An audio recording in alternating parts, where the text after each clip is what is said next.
Welcome to Kenton Teaches. Enjoy the video. In this video, I will show how to make jalebi at home.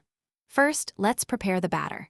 Combine 1 cup of all-purpose flour with 1/4 cup of plain yogurt and enough water to create a smooth, thick consistency.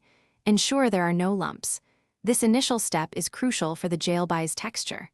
Once mixed, cover the bowl and let the batter ferment for at least 8 hours or overnight in a warm place. This fermentation develops the unique flavor.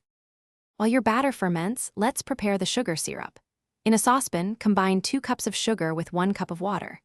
Bring it to a boil, then simmer until it reaches a one-string consistency. For enhanced flavor, add a pinch of saffron and a few drops of rose water to the simmering syrup. Set it aside to cool slightly. After fermentation, your jalebi batter should have a slightly sour aroma and visible small bubbles, indicating it's ready. Now for the exciting part, frying the jalebi. Heat about 3 inches of oil or ghee in a wide, flat-bottomed pan over medium heat.